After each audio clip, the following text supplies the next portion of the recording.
उतरते थे, सामने 10,000 मुस्लिम सेना हमलावर थे, ये 5 उतरते थे, लड़ते थे, बलिदान हो जाते थे, फिर दूसरे 5 उतरते थे। बड़ा बेटा अजीत सिंह तलवार लेकर उतरा। आप कल्पना कर सकते हो 10,000 के बीच में दोपहर तक लड़ते हुए बलिदान हुआ। दूसरा बेटा जुझार सिंह लड़ रहा है, प्यास लगी, किले के दरवाजे पर वापस आया। गुरु गोविंद सिंह जी ने पूछा ये छोटा वापस क्यों आया? पूछा प्यास लगी है। गुरु गोविंद सिंह जी ने कहा उससे कहो युद्ध के मैदान में जब उतरते हैं तब अगर प्यास लगती है तो दुश्मनों का रक्त पीकर अपनी प्यास बुझाओ, वापस नहीं आए।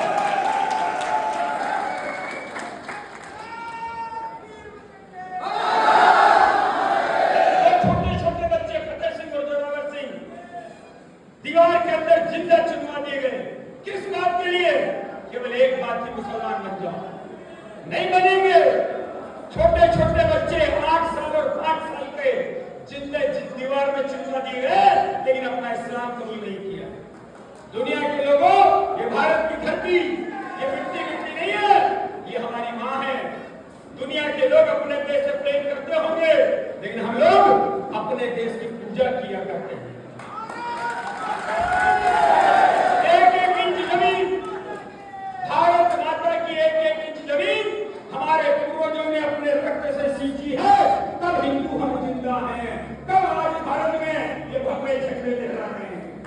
और इसलिए सिकंदर के आक्रमण से लेकर शक आए, डच आए, हुण आए, यमन आए, मुसलमान आए, अंग्रेज आए, इन सब से जो हमारे पूर्वजों ने लड़ाइयां लड़ी, वो सब हमारे गौरव दिवस है, वो सब हमारे शौर्य दिवस है। ये दुर्भाग्य इस देश की युवा पीढ़ी का कि हमको अपने पूर्वजों के पराक्रम से और शौर्य से जो परिचय कराया जाना चाहिए था, वो परिचय नहीं कराया गया। ये भारत का इतिहास हमको उन हमलावरों का इतिहास पढ़ना पड़ रहा है, आज भी पढ़ना पड़ रहा है। इतिहास के अंदर अकबर, बाबर, हुमायूं, शाहजहां, टीपू, रजिया, कौन है ये सब? दिल्ली की सड़कों के नाम देखो, ये सारे सड़कों के नाम, Tughlaq road, Humayun road, Shahjahan road, कौन है ये सब? ये भारत के महापुरुष नहीं है, ये भारत के आतंकवादी हैं, ये भारत के हमलावर हैं, ये लुटेरे हैं। आज नहीं तो कल इनके नाम के रोड और इनके नाम का इतिहास और इनके नाम के स्मारक मिटा कर रहेंगे। इसलिए ये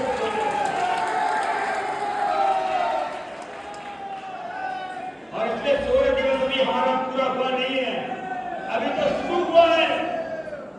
राम मंदिर का निर्माण, ये तो भारत के अंदर हिंदू समाज, हिंदू देश, हिंदू संस्कृति और हिंदू राष्ट्र की पुनर्प्राण प्रतिष्ठा के अभियान की शुरुआत हुई है। दुनिया के लोगों, कहां कहां तुम जाओगे? संभल के अंदर देखो, रोज अरे अभी 250 फीट गहरी बावड़ी, रानी की बावड़ी मिली, जिसके ऊपर इन लोगों ने कब्जा कर रखा था दुखने बना दिया। आज रोज मंदिर मिल रहे हैं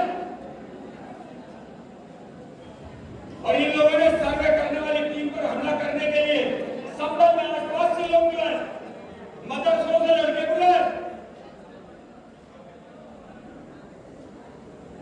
जो गोली लगने से घायल हुआ वसीम, उसका चाचा नसीम, उसने बयान दिया और क्या कहा? गोली किसने चलाई? गोली हमारे ही संभल के तुर्क बिरादरी के मुसलमानों ने चलाई। ये वसीम घायल के चाचा नसीम ने बोला, गोलियों के खोखे जो चलने के बाद मिलते हैं वो पाकिस्तान के मेड हैं, बने हुए पाकिस्तान के हैं। कौन ला रहा है बंदूक के भारत में पाकिस्तान से? कौन ला रहा है कारतूस पाकिस्तान से? अभी 4 दिन पहले 13 दिसंबर को भारत के 17 शहरों में एनआईए ने छापा डाला है और उन 17 शहरों में ज्यादा दूर तो नहीं है, ये देवबंद और ये सहारनपुर में छापे डाले हैं। किसके लिए? लश्कर ए तोयबा और जैसे मोहम्मद के आतंकवादी भर्ती हो गए और यहाँ रहते हैं, ट्रेनिंग लेकर आए हैं उनके अच्छा पे डालने के लिए। आप बताइए कौन लोग हैं ये? किनके आतंकवादियों से संबंध है? कौन गिरफ्तार हो रहे हैं? ये लोग जब कम होते हैं तो मूर्तियां बेचते हैं और जब ज्यादा होते हैं तो मूर्तियां तोड़ते हैं।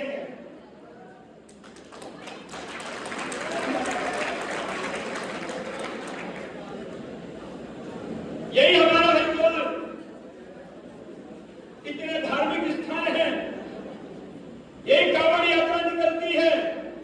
मुझे बताया लगभग 1000 करोड़ की कांवड़ और पूजा की सामग्री एक महीने में बिकती है।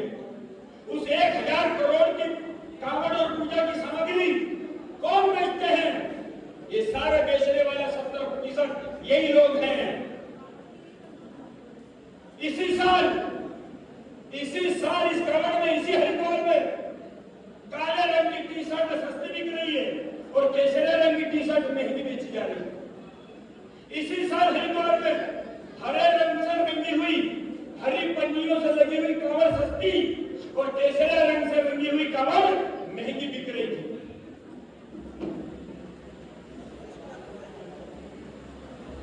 इस हरिद्वार को चारों तरफ से हमारी धार्मिक नगरी को घेरा जा चुका है, चारों तरफ से घेरा जा चुका है और ये हमको अच्छी तरह समझ लेना चाहिए।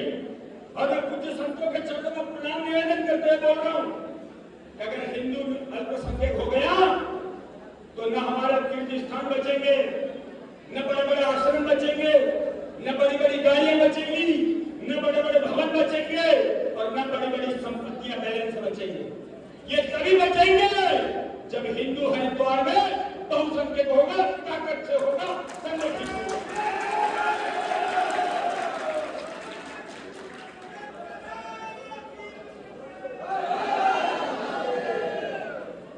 आप देखिए देश के अंदर किस प्रकार के लोग इस देश के अंदर मानसिकता वाले हैं।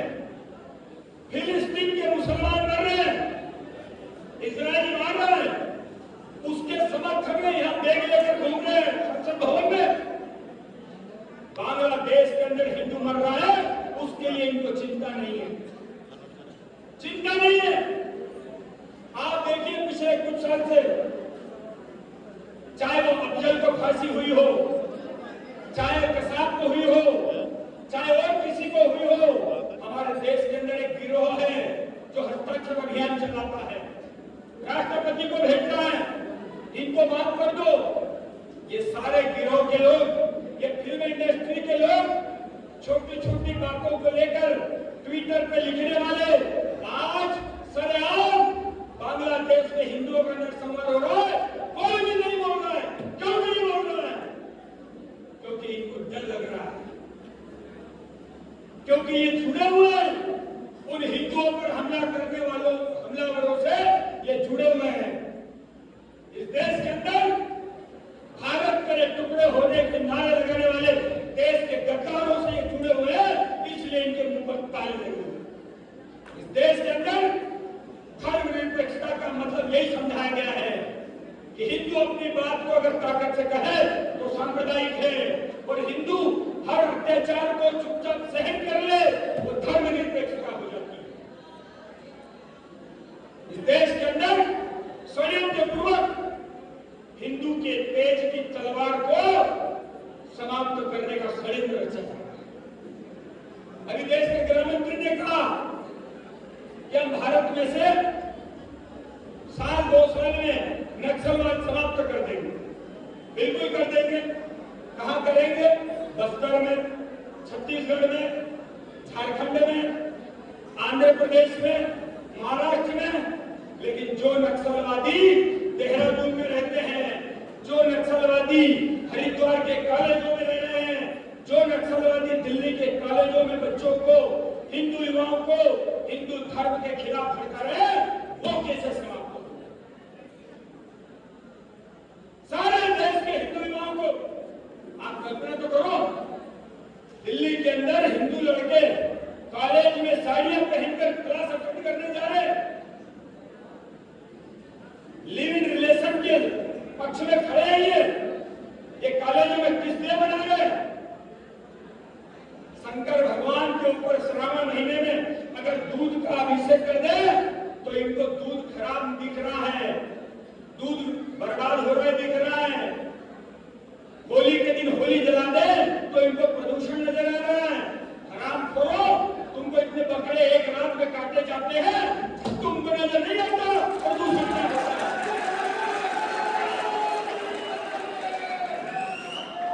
सारा ज्ञान हिंदुओं को बांटने के लिए,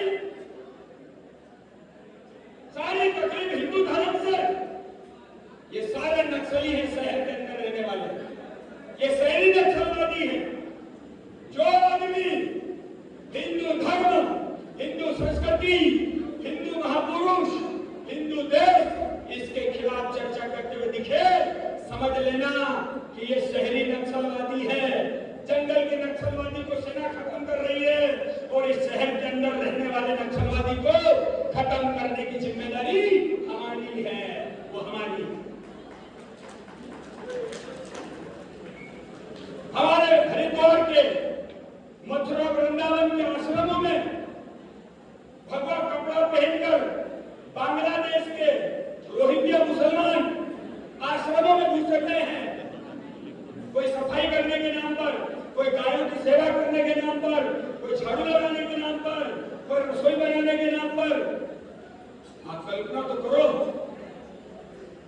मांगने वाले नकली चोटी तिलक लगाकर, केसरिया कपड़े पहनकर इस देश के अंदर इतना खतरनाक षड्यंत्र चल रहा है कि हम उसको समझ नहीं पा। और इसमें शोर यात्राएं, ये शोर यात्राएं, मैं आप अभी अपने यहाँ की घटना है, मध्य प्रदेश से फोन आया, देवास से।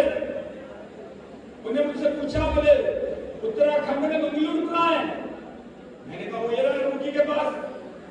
उन्हें कहा कि एक लड़की मंगलूर की, देवास मध्य प्रदेश की, इंदौर के पास 3 महीने से रोज रोने की आवाज आ रही है, रोज उसको मारा जा रहा है।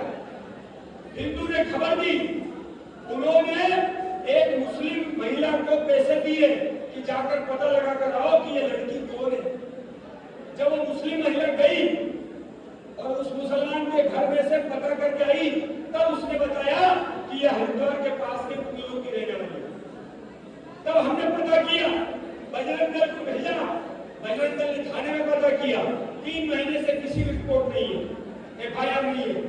तब बजरंग दल ने मंगलूर में जितने भी हिंदू घर थे सबके घर सर्वे शुरू किया, किसकी लड़की हिंदू की 3 महीने से लापता है। 3 दिन के बाद 4थे दिन वो परिवार मिल गया जिसकी लड़की 3 महीने से गायब थी। उस माता पिता को लेकर बजरंग दल थाने में गया, रिपोर्ट लिखाई, यहाँ से पुलिस लेकर गए, वहां देवास की पुलिस को बताया और शाम के टाइम पे उस घर को पुलिस ने घेरा और तब हिंदू लड़की जो हमारी मंगलौर की थी उसको छुड़ा कर वापस मंगलौर लेकर आया। अभी 8 दिन में,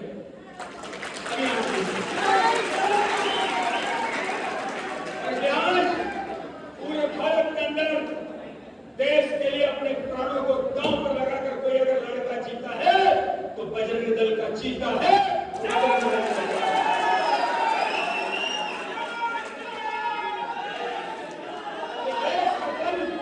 हिंदू समाज का बल अगर कोई है इस देश के अंदर तो आज बजरंग दल।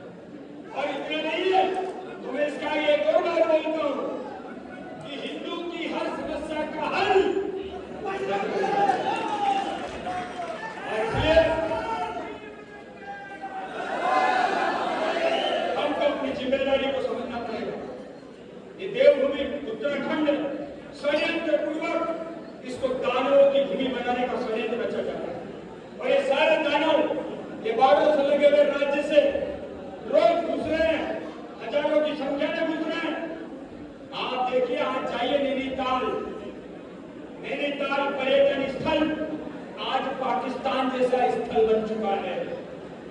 आप जाइए देहरादून, देहरादून भारत का बड़ा शिक्षा का केंद्र, हमारा देहरादून, भारत के सारे लड़के लड़कियां पढ़ने रहने के लिए आपने देहरादून, आज नशे का अड्डा देहरादून बना दिया गया है।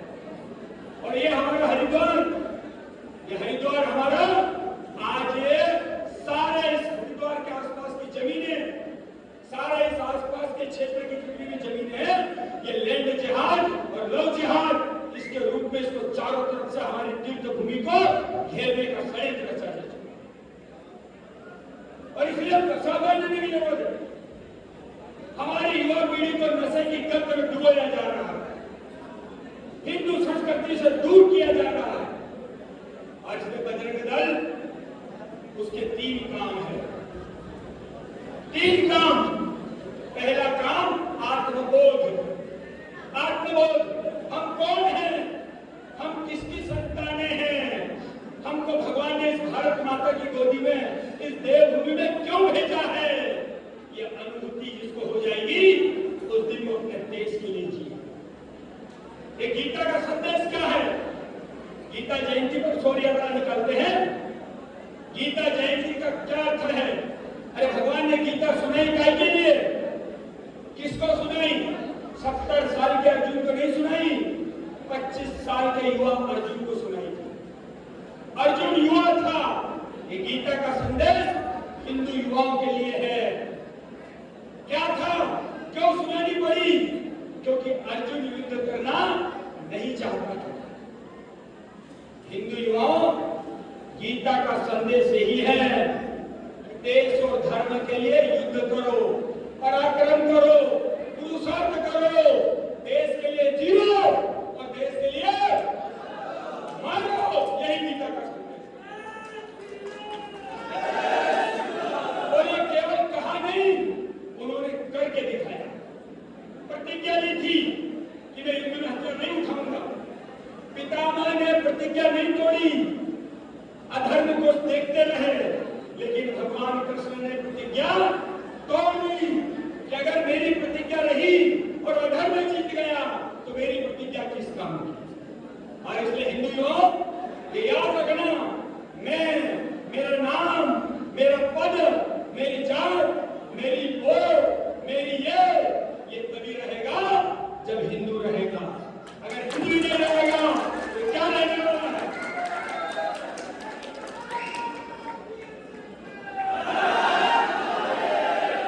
बताओ, जब कर्ण को मारा, अर्जुन को नहीं मारा था, मारने के लिए कहा उसको कि मार। जब कर्ण को मरवाया तब कर्ण के हाथ में हथियार थे क्या? नहीं थे। कर्ण के हाथ में हथियार थे? नहीं थे, तो मरवाया। और इधर मोहम्मद गोरी के हाथ में हथियार नहीं थे तो हमने उसको छोड़ दिया। एक बार नहीं, 16 बार छोड़ा। रानी पद्मिनी को जिस खिलजी के कारण जोहर करना पड़ा, 16,000 बहनों को, उस अलाउद्दीन खिलजी को मारने का मौका राणा रतन सिंह को 3 बार मिला था, लेकिन इसलिए नहीं मारा क्योंकि उसके हाथ में हथियार। गीता का संदेश, भगवान कृष्ण ने कहा कि जो अधर्म के साथ हो, जिसके जीतने पे अधर्म फैलता है, अगर वो नियंता है तो भी उसकी गर्दन काट दो। ये गीता का संदेश हमने नहीं समझा। ये जो भाग्य है भारत का कि हमने भगवान कृष्ण के जीवन को ठीक से समझा ही नहीं है। 5126 साल हो गए, वो लड्डू गोपाल के बड़े ही नहीं होगा देश में। मैं नहीं कह रहा हूं कि लड्डू गोपाल की पूजा मत करो, करो, लेकिन आज भारत के अंदर धर्म की पुनर्स्थापना करने के लिए सुदर्शन चक्र उठाकर दुश्मनों का वध करने वाले श्री कृष्ण की पूजा करो, उसकी जरूरत है।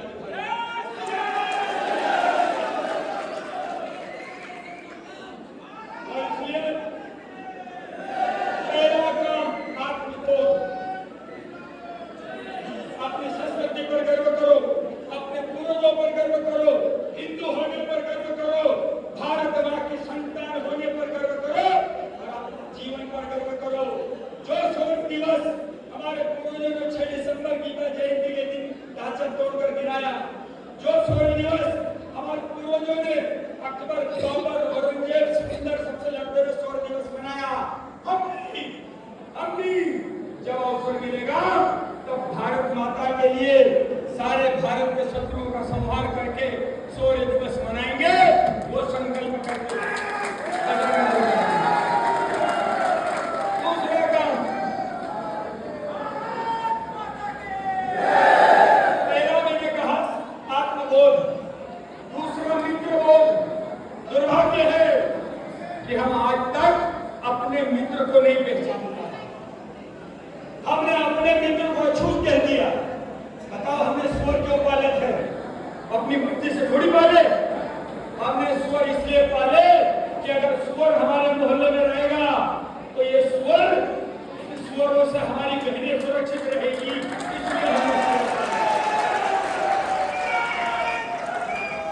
इसलिए हमने सुअर पाले थे। ये रात को विवाह क्यों हुए? इसलिए हुए कि अगर पता चल गया तो एक गांव की बेटी को उठाकर ले जाएंगे, इसलिए रात में विवाह हुआ। ये पर्दा क्यों रखा? हमारे यहाँ पर्दा बिल्कुल नहीं था। चेहरा इसलिए ढकना पड़ा हमारी बहन का कि ये उठाकर ले जाएंगे। और सुन लो रे, मैंने अनेक लड़कों से पूछा पहली बार कब पी, तो बोले पहली बार बारात गए थे ना। अरे बारात गए क्यों? बारात पीने के लिए नहीं गए थे, बारात इसलिए गए थे मेरे गांव के लड़के की बारात जा रही है, मेरे दोस्त की बारात जा रही है, और ये सुअर डोली लूटने आएंगे। हम सब मिलकर जा रहे हैं, दूल्हे के हाथ में भी तलवार लेकर जा रहे हैं, अगर आए काट देंगे, लेकिन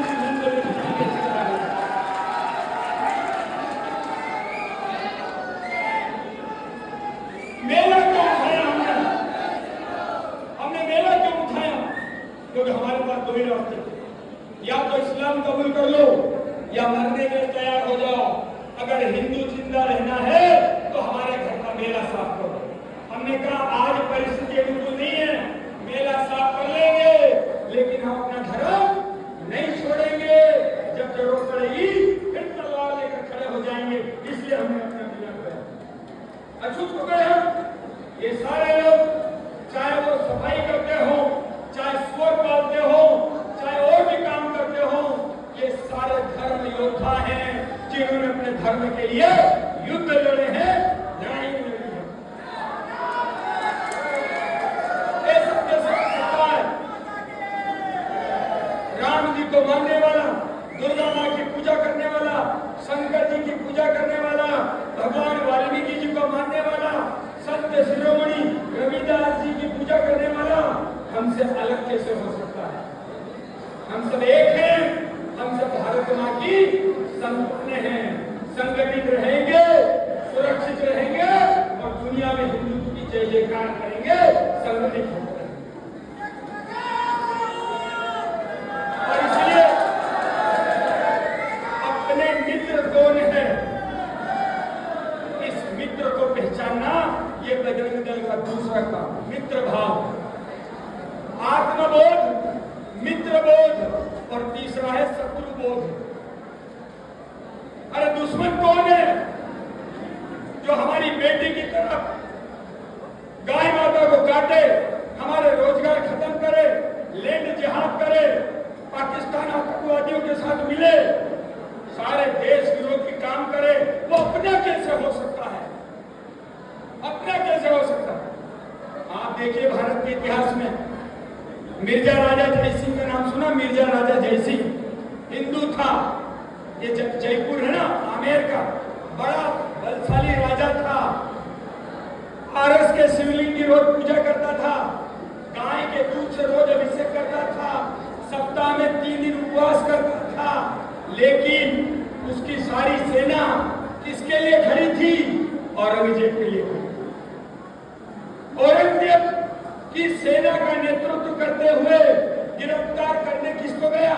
शिवाजी को गिरफ्तार करने। इस देश के अंदर आज भी, चाहे वो जयचंद हो, चाहे मानसिंह हो, चाहे मिर्जा राजा जयसिंह हो, ऐसे लोग इस देश के अंदर आज भी अपने स्वार्थ के लिए हैं। और इसे शत्रु बोलने नहीं है। दुश्मन कौन है? 1300 साल हो गए, हम अभी तक ये समझ नहीं पाए अपना कौन, पराया कौन। और श्री बजरंग दल को ये 3 प्रकार का बोध, आत्मबोध, मित्रबोध और 3 काम बताकर मैं अपनी बात कर देता हूँ। बजरंग दल के 3 काम। पहला काम, भारत के अंदर 2 ही प्रकार के हिंदू युवा हैं। भारत के अंदर 2 प्रकार के हिंदू युवा हैं। एक वे जो बजरंग दल में है और दूसरे वे जो बजरंग दल में नहीं होने वाले हैं। आज नहीं तो कल हर हिंदू लड़का बजरंग दल में होगा, और जब तक वो नहीं आएगा तब तक हम चैन से नहीं बैठेंगे। ये पहला काम।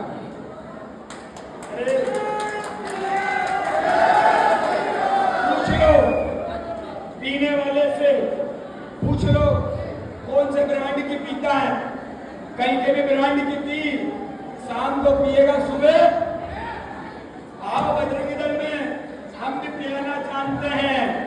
ऐसी देशभक्ति की घूंटी पिलाएंगे, जिंदगी भर भारत माँ की सेवा का नशा नहीं उतरेगा। आओ तो सही बजरंग दल में। दूसरा काम, आप जहां भी रहते हो, जिस मोहल्ले में हो, हफ्ते में 1 दिन हनुमान चालीसा का पाठ करो इकट्ठे हो। जात पात ऊंच नीच छुआछूत सबको छोड़कर हम हिंदू हैं। इस नाते से सप्ताह में 1 दिन, कोई सा भी दिन, हनुमान जी ने कहा बजरंग दल को कि बजरंग दल के लिए मैं 24 घंटे हमेशा तुम्हारे साथ हूं। और इसलिए सप्ताह में 1 दिन हनुमान चालीसा का पाठ करो, हिंदू होने के नाते इकट्ठे हो। और तीसरा काम, रोज व्यायाम करो, दौड़ लगाओ, कबड्डी खेलो, फुटबॉल खेलो, अपने शरीर को मजबूत बनाओ। मेरी कान खोलकर सुन लेना, आज नहीं तो कल तुम चाहोगे तो भी, तुम नहीं चाहोगे तो भी, तुम तैयार रहोगे तो भी, नहीं तैयार रहोगे, आज नहीं तो कल एक दिन तुमको अपनी भारत माता के लिए लड़ना ही पड़ेगा, लड़ना ही पड़ेगा। और इसलिए बजरंग बली के भक्त हो, बजरंग बली जैसा शरीर बनाओ। 1-2 तो क्या, 10-20 आतंकवादी भी आ जाएंगे तो एक बजरंग दल का भारी बनेगा। ऐसा शरीर तैयार करो।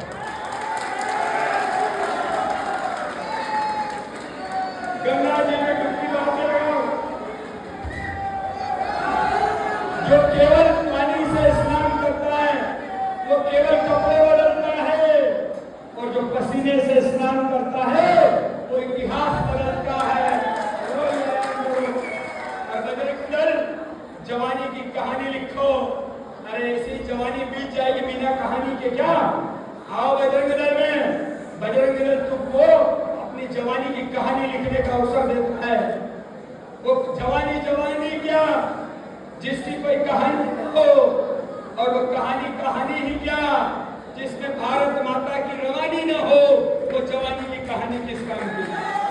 और आइए संकल्प लो, इस देवभूमि को दानवों से मुक्त भूमि बनाएंगे। इस देवभूमि को सुरक्षित हिंदू, समृद्ध हिंदू, समग्र हिंदू, सामर्थ्यवान हिंदू, शक्तिशाली हिंदू बनाएंगे। ऐसा संकल्प लेकर आप बजरंग दल का काम करें। आप सबको बहुत धन्यवाद। जय श्री राम।